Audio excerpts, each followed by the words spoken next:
मिष्टि नेबे ना बोले मिष्टि नेबे शादी का ये दिन अपना खास कहलाता।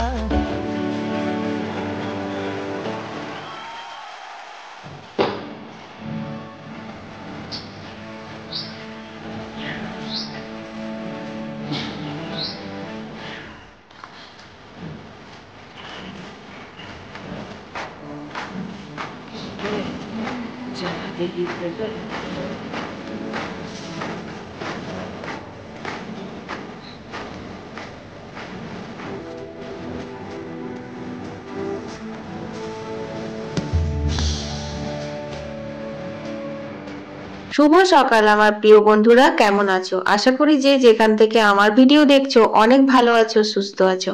আসানসোল থেকে আমি অর্পিতা, তোমাদের অর্পিতা, কুয়াশা ভরা একটা সুন্দর সকালের ব্লগ নিয়ে হাজির হয়ে গেছি। আজকের ব্লগটা আমি গুরুজনদের প্রণাম দিয়ে আর ছোটদের অনেক অনেক ভালোবাসা দিয়ে শুরু করছি, কারণ আজকের দিনটা আমার জন্য খুবই স্পেশাল, একটা বিশেষ দিন।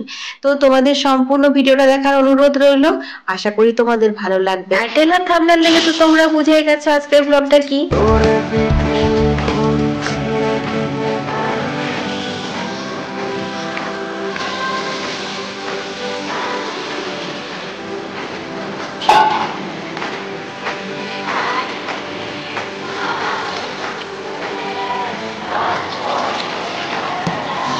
তো বন্ধুরা, আজকে হচ্ছে আমাদের বিবাহ বার্ষিকী।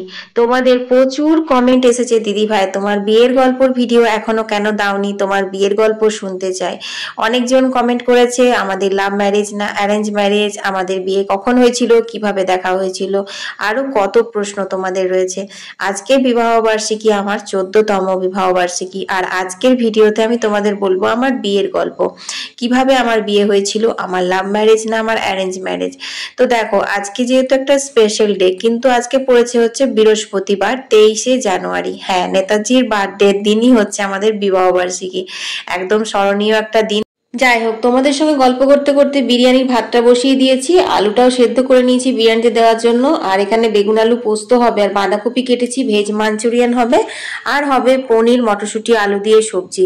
আর এখানে দেখো, এটাও কিন্তু বিরিয়ানির জন্যই কাটা হয়েছে, আর কাজু লাগবে, মিঠা আতর লাগবে, আর গোটা বিরিয়ানি মশলা তো দিয়ে দিলাম ভাতটা সেদ্ধ হওয়ার সময়, এটা গুঁড়োটা একটু লাগবে, এই আর কি। আর হ্যাঁ, সোয়াবিন দেবো, যেহেতু ভেজ বিরিয়ানি সেই কারণে সোয়াবিনটা আমি গরম জলে ভিজিয়ে রেখেছি। তো এই আর কি, যতটা সম্ভব তাড়াতাড়ি করে রান্নাটা করার চেষ্টা করছি। ঘরের সমস্ত কাজবাজ হয়ে গেছে, তারপর দেখো আমি রান্নাঘরে এখন চলে এসেছি। তো মাঞ্চুরিয়ানের জন্য দেখো বাঁধাকপিটা নুন দিয়ে হালকা ভাপাতে দিয়ে দিলাম। তো রেসিপিগুলো আমি সমস্ত লাইভে শেয়ার করে দিয়েছি, ভেবেছিলাম ব্লগে তোমাদের সাথে শেয়ার করব, কিন্তু কেন লাইভে শেয়ার করছি সেটা তোমরা পুরো ভিডিওটা দেখলে জানতে পারবে। তো যতটা সম্ভব রান্নাঘরের কাজটা এগিয়ে আমি দেখো এখন স্নান করে চলে এসেছি, কারণ আজকে বিবাহবার্ষিকী, একটা মানে বিবাহবার্ষিকীর দিন আমি পুজো দিই, আমাদের মায়ের মন্দিরেই পুজো দিই। তো বাইরে কোথাও যাওয়ার প্রোগ্রাম করিনি, কারণ হচ্ছে বুবলার কালকে পরীক্ষা, বুবলার তো এখন মক টেস্ট চলছে, তোমরা সবাই জানো। তো সে কারণে কোথাও বাইরে আর যাইনি। আর এমনিতেও আমি প্রত্যেক বছর বিয়ের পর থেকে আমি মায়ের মন্দিরেই পুজো দিই, বিবাহবার্ষিকী স্পেশাল পুজো দেওয়ার জন্য অন্য কোনো মন্দিরে বাইরে আমি কখনোই যাইনি। হ্যাঁ, এরকম হয়তো 2-1 বছর ঘোরা বেড়ানো হয়েছে, বাইরে খাওয়া হয়েছে, সেটা আলাদা, কিন্তু পুজোটা আমি আমাদের নিজেদের যে মায়ের মন্দির আছে সেখানেই দিই। তো এই বছরও তাই করব। তো যাই হোক, দেখো এখন স্নান করে নিয়েছি, কয়েকটা তুলসী পাতা তুলে নিলাম। আর আজকে যেহেতু বৃহস্পতিবার, আর সকাল থেকে দেখলে কত মেঘলা মেঘলা কুয়াশা হয়েছে, তো মা বলছে যে বৃহস্পতিবারের পুজোটা তাহলে তুই যদি করে দিস তাহলে আমি আজকে আর মাথায় স্নান করতাম না। তো সেই জন্য ভাবলাম হ্যাঁ আমিই করে দেবো, তাহলে যখন আমি স্নান করবোই, পুজো দেবই, তো ঘরে বৃহস্পতিবারের পুজোটাও করে দেবো। কিন্তু কথা হচ্ছে যে আমি এখন এটাই ভাবছি যে আমি কখন ঘরের পুজোটা ছাড়বো, আর কখন আমি মন্দিরে পুজো দিতে যাবো, আর কখন আমি অত সব রান্না করবো।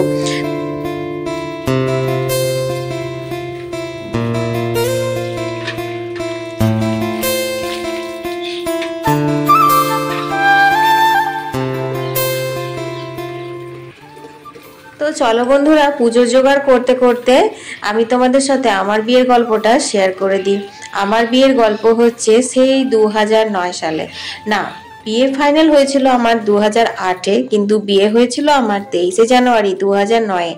হ্যাঁ, 2008-এ তোমার এপ্রিল কি মে মাস ছিল মনে হয়।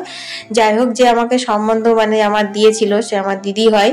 তো তার সাথে হঠাৎ করে দেখা হয়েছিল মন্দিরে পুজো দিতে গিয়ে, আমার বাবার বাড়ির মন্দিরে আর কি। তো সেখানে গিয়ে সে আমাকে বলছে যে তোর জন্য একটা সম্বন্ধ দিয়েছিলাম, তোর বাবাকে বলেছিলাম, কই তোরা তো কিছু বললি না। এবার আমি শুনে তো হতভম্ব, কারণ আমার তখন ফাইনাল ইয়ার চলছিল, আমি তখন সেকেন্ড ইয়ারে পরীক্ষা দিয়েছিলাম, গ্র্যাজুয়েশনের আর কি ফাইনাল ইয়ার আমার কমপ্লিট করা ছিল। তো আমি বললাম না, বাবা তো কিছু বলেনি। বলছে ঠিক আছে, তুই বাড়িতে গিয়ে বলবি তো, জিজ্ঞেস করবি তো, এরকম বললো। তো আমি তো চলে এলাম, আর বাড়িতে এসে আমি সত্যি কথা বলতে ভুলেও গেছিলাম। আর বন্ধুরা, সেই সময়তে পড়াশোনার সময় আমার, আর আমি ছোটবেলা থেকেই না পড়াশোনার প্রতি মানে আমার একটু বেশি ছিল, মানে কিছু একটা করে দেখাবো, নিজের একটা পরিচয় করব, এই জিনিসটা আমার ছোট থেকেই ছিল। তো সে কারণে আমি বাড়িতে এসে বলিনি। তো তারপর আবার সে দিদিটা এসেছিল আমাদের বাড়িতে আমার বিকেলে, মানে আমার মাকে বলতে, তখন মাকে বললো, মা বলছে না সেরকম তো কিছু বলেনি। তারপর বাবাকে জিজ্ঞেস করে বাবা বলছে হ্যাঁ বলেছিল, ঠিক আছে বলেছিল, তো হবে, যাব দেখবো।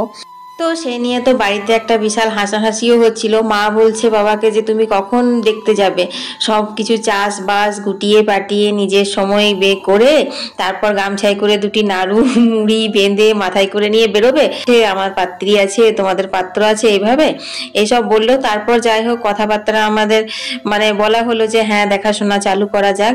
তো তারপর জ্যৈষ্ঠ মাস দিক করে মানে তোমার আমার শাশুড়ি মা আর আমার শ্বশুর মশাই আমাকে প্রথম দেখতে এসেছিলেন। তো তাদের দেখে গিয়ে তারা তখন বললো হ্যাঁ পছন্দ আছে, এবার ছেলে যাবে। তারপর বুবলার বাবা গেল, মানে পাত্র গেল তার জামাইবাবুকে নিয়ে। তো তোমরা সবাই জানো যে আমার 3 ননদ, তো আমার ননদরা বা অন্য জামাইবাবুরা কেউই আমাকে দেখতে যায়নি। যদিও সেই নিয়ে আমাদের বাড়িতে একবার একটা মানে কথা উঠেছিল যে একমাত্র ভাই, 3 বোনের 1 ভাই, বোনরা কেউ কেন দেখতে এলো না। তারপরে হয় না, মানে যেখানে যার বিয়ে আর কি হওয়ার থাকে, প্রজাপতির যার সঙ্গে যার বন্ধন জড়িয়ে দেয় তার সাথে হবার থাকে, তারপর সেই কথাটা নিয়ে আর আমরা অতটা মানে ধ্যান দেওয়া হয়নি এই আর কি। তো যাই হোক, বুবলার বাবাও দেখে এলো। তারপর তো বাড়ি থেকে সবাই বললো হ্যাঁ পছন্দ আছে। তো আমার শ্বশুর মশাই খুব অহংকার করে আমার বাবাকে বলেছিল যে এটা হচ্ছে 14 নম্বর পাত্রী, আমার ছেলের জন্য আমি 13টা পাত্রী অলরেডি রিজেক্ট করে দিয়েছি, যেটা আমার বাবা এখনো পর্যন্ত অনেক গর্ব করে বলে বিআই মশাই এরকম কথা বলেছিল। আসলে কি বলতো, প্রত্যেক বাবা মায়ের কাছে কিন্তু তার সন্তানরাই একদম সব থেকে শ্রেষ্ঠ হয়। তো আমার বাবার কাছেও হয়তো বা আমি সেরকম। তো কিন্তু শ্বশুর মশাই ওই কথাটা বলেছিলেন, সেটা আমার বাবার খুব ভালো লেগেছিল যে 13টা মেয়ে রিজেক্ট করে আমার মেয়েকে সিলেক্ট করা হয়েছে, মানে একটা বিশাল ব্যাপার বুঝলে তখনকার সময়ে। তখনকার বলতে 2009 সালের কথা বলছি আমি, 14 বছর আগেকার কথা। তো তারপর সবাই মিলে মানে আমার জেঠু কাকারা মিলে, পাড়া প্রতিবেশী মিলে যেরকমটা হয় আর কি, সেরকম ভাবে আমার বিয়ে ফাইনাল হয়েছিল।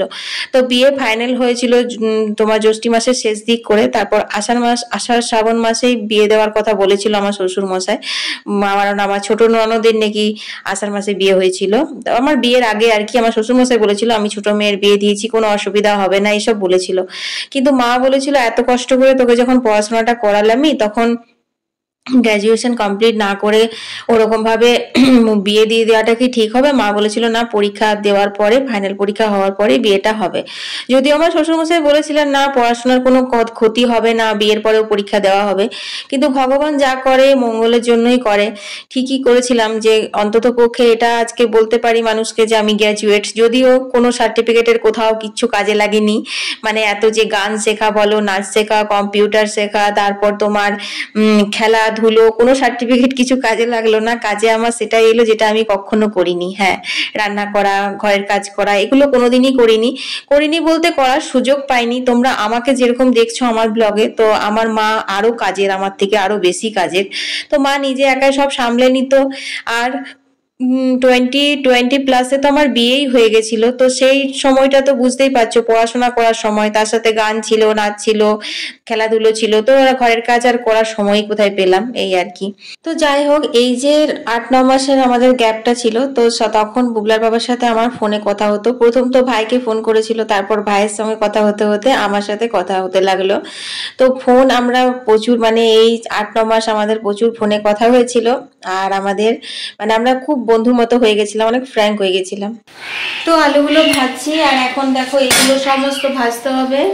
তারপর তোমার কাজু বাদাম সব ভেজে, আর বিরিয়ানি ভাতটা এখানে গামলায় তুলে রেখেছি, ওটাতে সাজিয়ে নেব। তোমাদের সঙ্গে ভেবেছিলাম বিরিয়ানি রেসিপিটা ব্লগে শেয়ার করবো, কিন্তু মনে হচ্ছে লাইভ করতে হবে, কারণ এখন 12:30 বেজে গেছে। এরপর আমি যদি একটা একটা করে এগুলো বিরিয়ানির সবজিগুলো ভেজে তারপর মাঞ্চুরিয়ান পনির করি, তাহলে তো অনেক দেরি হয়ে যাবে, বুবলা বাবা খেতে চলে আসবে। তো সেই কারণে ভাবছি আর একটা কড়াই লাগাতে হবে। এটা আমি ওই দিকের গ্যাসটাতে ভাজাভুজিগুলো করি বিরিয়ানির জন্য, ততক্ষণ আমি পনিরটা মাঞ্চুরিয়ানটা এই দিকে বসিয়ে দেবো, তাড়াতাড়ি হবে। তো তোমরা যারা লাইভ দেখোনি তারা অবশ্যই দেখে নিও, আমি লাইভেই সমস্ত রেসিপি শেয়ার করে দিয়েছি। তো বন্ধুরা, এই ছিল আমার বিয়ের গল্প। আমার প্রথমে অ্যারেঞ্জ, তারপর লাভ, মানে 8-9 মাস আমরা প্রচুর ফোনে কথাবার্তা বলেছিলাম, প্রচুর মানে একে অপরকে চিনেছিলাম, তারপরেই কিন্তু আমাদের বিয়ে হয়েছিল। তবুও জীবনে তো সমস্যা আসতেই থাকে, সমস্ত সমস্যা একসঙ্গে দুজনা মিলে যেন পার করতে পারি। তোমাদের কাছে শুধু এইটুকুই বলি, তোমরা আমাদের আশীর্বাদ করো। তো দেখো এখানে ভেজ বিরিয়ানি রেডি হয়ে গেছে, আর এই যে ভেজ মাঞ্চুরিয়ান, আর পনিরের তরকারি হয়েছে, পোস্ত হয়েছে, আর সাদা ভাত একটু করেছি। আমরা না ভাত খাবো, আর বিরিয়ানিটা রাত্রে খাবো। আর মা যেহেতু দুবার ভাত খাবে না, সেই কারণে মা দুপুরবেলায় খাবে, তাই এত তাড়াতাড়ি করে বিরিয়ানিটা করা। রান্না বান্না কমপ্লিট হয়ে গেল, আর এখন বাজে হচ্ছে তোমার 1টা, মানে 1:15 বাজছে, 1:15। তো বলে আবার স্নান করছে, আর আমার না মোবাইলের ক্যামেরাটা সব তেল আর লেগে লেগে একদম ঝাপসা হয়ে যাচ্ছে, কেন যে কে জানে। এত মানে পরিষ্কার করছি আর করছি, তবুও যেমন সেই ঘোলা ঘোলা লাগছে ভিডিওগুলো। তোমরা একটু কমেন্টে জানিও তো, ভিডিওগুলো খুব বেশি ঘোলা ঘোলা লাগছে কি, মানে ওয়াশ করে একটা আছে, মানে এটা পরিষ্কার করার, সেটা দিয়েও করছি, তবুও যেন কেন মনে হচ্ছে তোমার একটু লাগছে, কি বলে ওটাকে, মানে ঝাপসা লাগছে। ওইদিকে বুবলা চিৎকার করছে না, মাইন্ডটা ওইদিকে চলে যাচ্ছে। কখন থেকে বললাম স্নান করে, দেখো আংটিটা পরলাম আজকে। আর একটা জিনিস পরবো, বিকেলে পরবো, তোমাদের সঙ্গে শেয়ার করবো। তো চলো এখন খাওয়া দাওয়াগুলো করে সেরে নিই গা। নিরামিষ দিনে থেকে ভালো রান্নার হয় বলো? খুব সুন্দর হয়েছে। নিজের রান্নার প্রশংসা নিজেই করছি, না এরকমটা না, ওরাও করে। তো বন্ধুরা, খাওয়া দাওয়া হয়ে গেছে, আর এখন হয়ে গেছে বিকেল, একদমই বিকেল হয়ে গেছে, মানে এখন মোটামুটি 5টা বাজতে গেল। দেখতেই পাচ্ছ আমার হাতে একটা বক্স, তো কি আছে তোমরা নিজেরাই দেখে নাও। এইটা অ্যাকচুয়ালি হচ্ছে তোমার চুটকি, পায়ের চুটকি। এটা আমার নেওয়ার কথা ছিল ধনতেরাসের সময়, আমি ধনতেরাসের সময় নিতে গেছিলাম, তো তখন আমি কোনো কারণবশত নিইনি, মানে খুব ভিড় ছিল দোকানে বা এরকম কিছু, আমি চলে এসেছিলাম, তারপর আমি ভুলে গেছিলাম। তো যাই হোক, রিসেন্ট কিছুদিন আগে একবার গেছিলাম, কয়েকটা আমার রূপোর জিনিস কেটে গেছিল আর কি, ওগুলো জয়েন করাতে। তো ওগুলো আবার হঠাৎ করে আমাকে বলছে চুটকিগুলো নিয়ে নাও। তো আমি বললাম যে চুটকি কেন, বলছে না ধনতেরাসের সময় তখন তোমার নেওয়া হয়নি। তো নিয়ে নিলাম। তো নিয়ে যখন এলাম বাড়িতে দেখালাম, বুবলা তো জানোই সব থেকে প্রথমেই হামলে পড়ে, কোনো জিনিস আনলে দেখলো আর ফট করে বলে দিল, হ্যাঁ এটা তোমার অ্যানিভার্সারি গিফট হয়ে গেল। বলো তুমি, কোনো যুক্তি হয়? মানে চুটকিগুলো আমার ধনতেরাসে নেওয়া ছিল, সেটা ও অ্যানিভার্সারি গিফট বানিয়ে দিল। ওর বাবারও বেশ সুবিধাই হলো, অ্যানিভার্সারি গিফট হয়ে গেল। তো যাই হোক বন্ধুরা, ওই চুটকিগুলো পরলাম, আর দেখো এখন রেডি হয়ে নিয়েছি, এখন সন্ধে টন্ধে দেওয়া হয়ে গেছে। আজকে তোমাদের সাথে আর সন্ধে দেওয়া শেয়ার করিনি, তো একটু বেরোবো। তো বেরোবো বলতে এরকম বিশেষ কিছু না, একটু ফুচকা খাবো, আর বুবলা যদি রোল খায় তো খাবেই আর কি। তো যাই হোক, দেখো এখন এসে গেছি, আর বুবলার বাবা তো যেখানেই সবজির ঠেলাবেলা দেখতে পাবে সেখানেই দাঁড়িয়ে যাবে। তো এখন দাঁড়িয়ে গেছে সবজি ঠেলার কাছে, দেখতেই পাচ্ছ এখন কি কি কিনবো। তো এটাকেই বলে বুঝলে 14তম বিবাহ বার্ষিকী, মানে প্রথম বিবাহ বার্ষিকীতে গোলাপ ফুল দেয় স্বামী স্ত্রী একে অপরকে, আর 14 বছর যখন হয়ে যায় তখন দেখতেই পাচ্ছ সাদা ফুলকপি দিচ্ছে। তো আজকের দিনে বিবাহ বার্ষিকীর দিনে আমাকে ফুলকপি গিফট করলো এই যে বুবলার বাবা। তো যাই হোক এটাই। এরপর আরো 14 বছর যখন কেটে যাবে তখন দেখবে ওষুধের দোকানে ভিডিও বানাচ্ছি, নানান রকমের ওষুধ কিনতে হবে, এই তো জীবন, কি বলো? তো দেখো এই হচ্ছে চাউমিন রোলের একটা দোকান, এটা হচ্ছে নডিয়াতে, এটা মনে হয় সিটি মার্কেট বলে বা ডি ব্লক কি বলে, আমি এই জায়গাটার অ্যাড্রেসটা জানি না। যাই হোক, তো এই দাদা ভাই এত সুন্দর চাউমিন বানায় না, কি বলবো, রোলও খুব ভালো বানায়, বাট এর দোকানের চাউমিন আমার ভীষণ প্রিয়।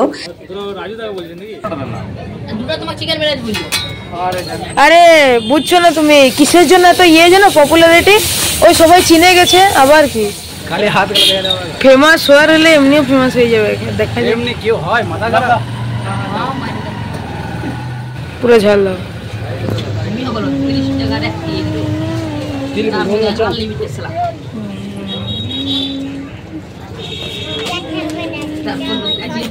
और रोल खेल लाभ नहीं তো দেখলেই বন্ধুরা, এখানে বলছে আমি কি রাজুদা নাকি, আরো সব পাশে যারা দাঁড়িয়েছিল তারাও বলছে ওকে ভালো করে ফেমাস করো, ওর মুখটা নাও, এইসব আর কি গল্প করছিল। যাই হোক, বুবলা রোল খেয়েছে, আমরা রোল খাইনি। আমি আর বুবলার বাবা এখানে নিরামিষ চপ খেয়েছি, আলু চপ আর তোমার ব্রেড চপ খেয়েছি। তো বন্ধুরা, আমরা চলে এসেছি, বুবলা এখন পড়তে বসবে, আর একটুখানি চপ টপ খাওয়া হলো, ঘোরা হলো, মনটা একটু ফুরফুরে হয়ে গেল। তো চলো এখন এক কাপ করে গরম গরম চা খাবো, খুব শীত করেছে। আবার কেন অন্য করছিস? খুব ঠান্ডা লাগছে। মিষ্টি নেবে না? বুলে মিষ্টি নেবে? কি মিষ্টি? না, ও টোস্ট মিষ্টি আছে তোমার, সে আমার বার্থডে দেবো আর দেখ।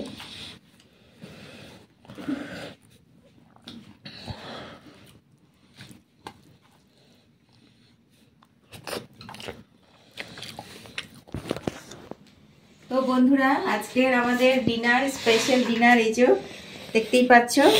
তো এইগুলোই শুধু এক্সট্রা একটা করে ডিম সেদ্ধ করা হয়েছে, পুরো একদম ধোয়া উঠছে। তো আজকে এই স্পেশাল ডিনার দিয়ে শুভরাত্রি সবাইকে। চলো টাটা।